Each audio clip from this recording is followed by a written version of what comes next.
Hello students, welcome back again on my YouTube channel my exam solution. तो आज की इस वीडियो में हम आपके लिए एक नया चैप्टर लेकर आए हैं MPS 02 का। तो MPS 02 का ही बुक का आपका एक चैप्टर है हस्तक्षेप, यानी कि आक्रमण जिसे हम कह सकते हैं।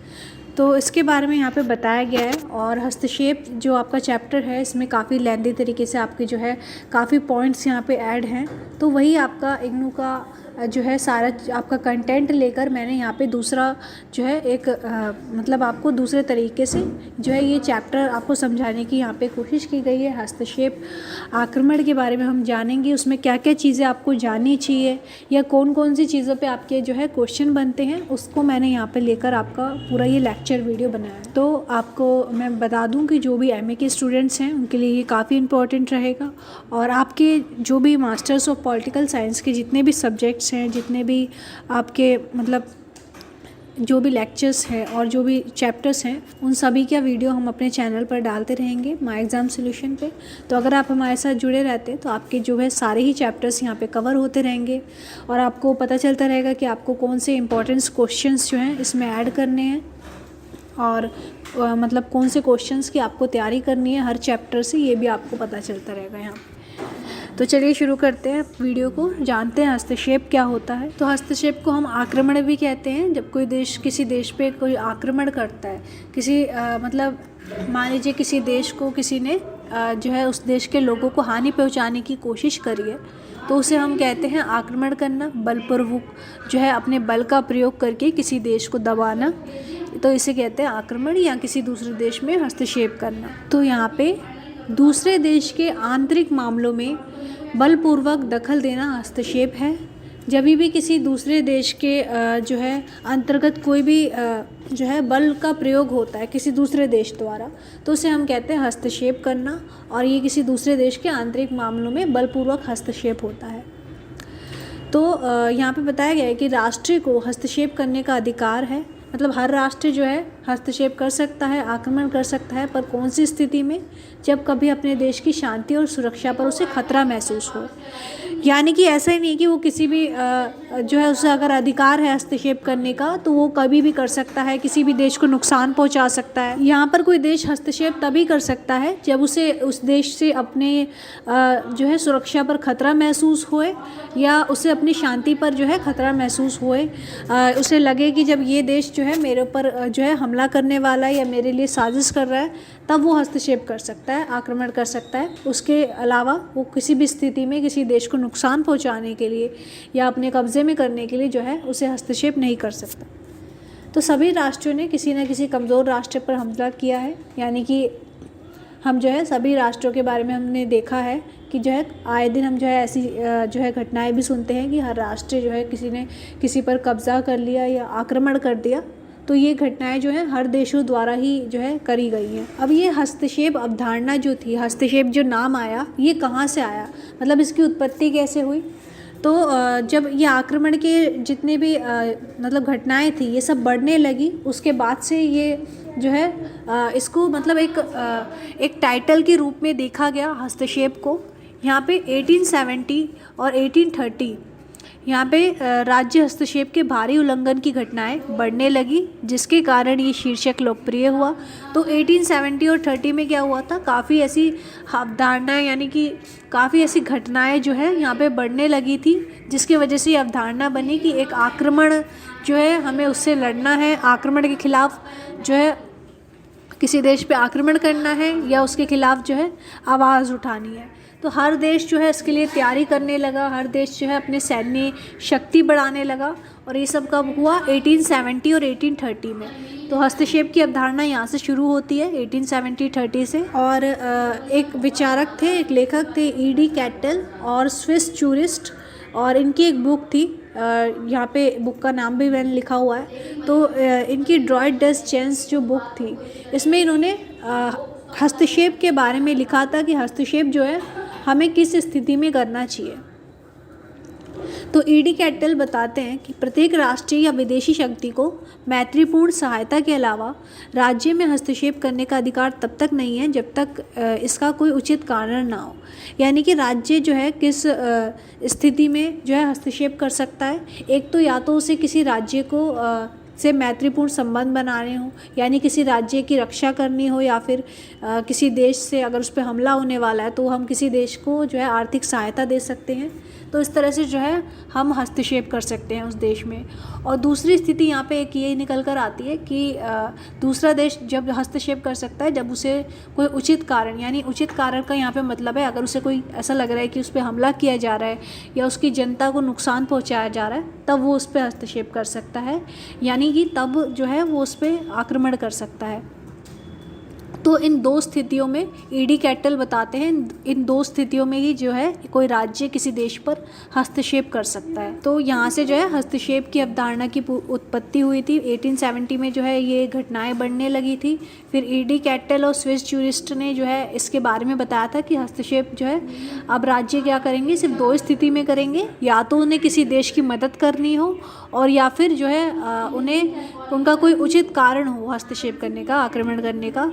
अगर उन्हें खतरा महसूस हो रहा है तब वो आक्रमण करे, या फिर जो है कभी भी उनकी शांति पर उन्हें लगता है कि खतरा है तब वो आक्रमण कर सकते हैं। तो ईडी कैटल का जो ये आपको मैंने बताया दो स्थितियों में कर सकता है, ये पूछा जाता है। मतलब अगर आपसे हस्तक्षेप के बारे में भी अगर आपसे पूछा जाता है, क्वेश्चन बनता है, तो आप जो है ईडी कैटल के बारे में लिख सकते हैं। ईडी कैटल का नाम आपको याद रखना है ये, और जो है इसके इनकी क्या राय थी हस्तक्षेप को लेकर ये आपको बतानी है। अब हम देखेंगे हस्तक्षेप के क्या प्रकार हैं, आक्रमण के किस तरह के ये होते हैं। तो यहाँ पे 3 तरह के हस्तक्षेप हम देखते हैं। पहला है आंतरिक हस्तक्षेप, यानी कि जब कोई देश में, देश के अंतर्गत ही कोई लड़ाई चल रही हो या कोई अपने सरकार के विरुद्ध हम आवाज़ उठाते हैं तो उसको हम कहते हैं आंतरिक कलह। कोई भी जो है जनता अपने देश से, अपने राज्य की जो भी सरकार है उनकी, उससे नाखुश होती है तब ये करती है आंतरिक हस्तक्षेप, यानी कि देशों के अंतर्गत ही कोई लड़ाई अगर लड़ी जा रही है या कोई विरोध हो रहा है उसे कहते हैं आंतरिक कलह। तो ये पहला हस्तक्षेप का प्रकार है, आंतरिक कलह होता है, देश के अंतर्गत ही होता है। अगर इसका एग्जाम्पल हम देख सकते हैं कि अगर कोई जनता अपनी सरकार के विरुद्ध ही आवाज़ उठा रही है। दूसरा होता है बाहरी हस्तक्षेप। बाहरी हस्तक्षेप क्या होता है,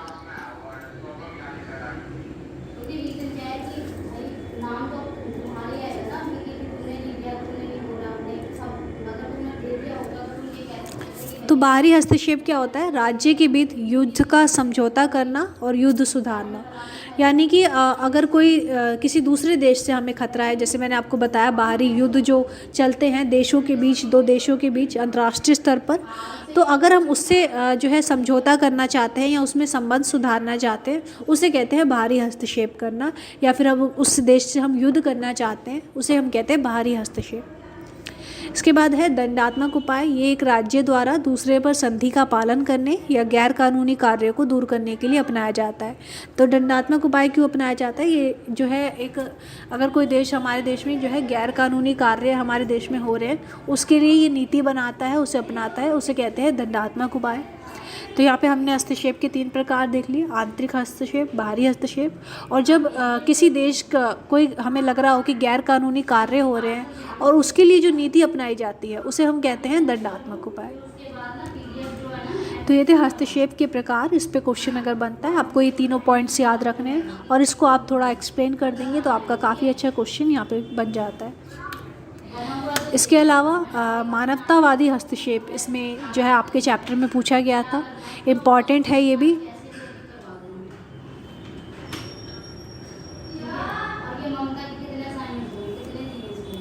मानवतावादी हस्तक्षेप का सिद्धांत क्या था, ये सिद्धांत का अर्थ है जब भी उसकी अपनी ही सरकार राज्यों के लोगों के मानव अधिकार का उल्लंघन करती है, अन्य राज्य या राज्य समूह को तथाकथित अंतर्राष्ट्रीय समुदाय के नाम से हस्तक्षेप करने का अधिकार है।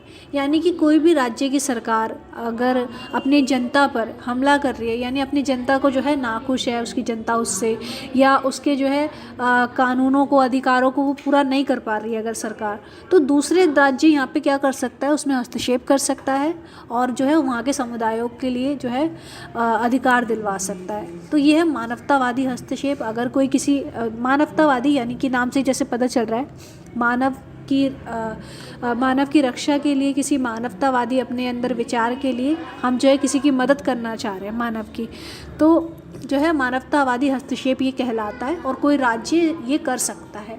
मतलब कोई राज्य किसी अगर दूसरे राज्य का उसे लग रहा है कि वहाँ की जनता को पीड़ित किया जा रहा है या उनके अधिकारों से उन्हें वंचित रखा जा रहा है, तो ऐसे में कोई दूसरा राज्य क्या कर सकता है, उस पर हस्तक्षेप कर सकता है, वहाँ की जनता को उनका हक दिलवा सकता है।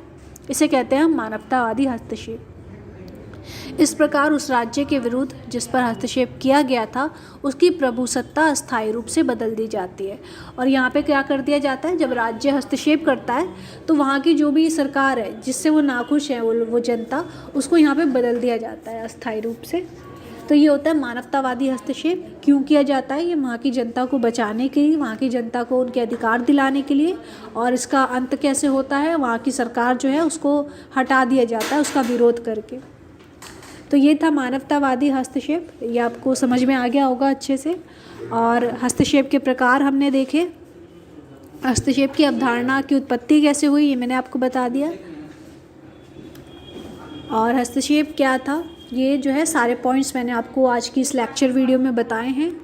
और इम्पॉर्टेंट है ये सभी जो भी मैंने आपको ऐड करे हैं आपके चैप्टर से, मतलब कुछ पॉइंट्स उठा के मैंने यहाँ पे ऐड करे हैं। तो ये सभी पॉइंट्स जो हैं आपके इस पे क्वेश्चन बनते हैं, इसलिए मैंने ये सब यहाँ पे लिए हैं। और ये सारे ही जो है आपको पूरा चैप्टर अगर क्लियर हो गया होगा तो आप कोई भी क्वेश्चन का आंसर जो है इजीली दे सकते हैं। तो आपको पसंद आई हो हमारी वीडियो तो आप वीडियो को लाइक करें, और आप हमें कमेंट में ज़रूर बताएं कि आपको ये चैप्टर हमारा कैसा लगा। और चैप्टर में आपको कोई भी डाउट्स होता है वो भी आप हमसे पूछ सकते हैं। अगर आपको जो है इसके फुल नोट्स चाहिए, काफ़ी शॉर्ट में, मतलब मैंने आपको यहाँ पे लिख के दिखाया है सारे पॉइंट्स, तो अगर आपको इसकी फुल एक्सप्लेनेशन चाहिए, तो अगर आप नोट्स की आपकी डिमांड है तो हमारे पास अगर जो है स्टूडेंट्स की ऐसी डिमांड आती है, कमेंट्स करते हैं लोग और हमें बताते हैं कि उन्हें इसके जो है फुल नोट्स चाहिए, तो हम वो भी प्रिपेयर करेंगे जिसमें कि आपके सभी इंपॉर्टेंट क्वेश्चन आंसर्स उसमें शामिल होंगे और आपके जो है चैप्टर की पूरी एक्सप्लेनेशन होगी हर एक पॉइंट्स की। तो ये सब जो है आपके नोट्स में ऐड किया जाएगा।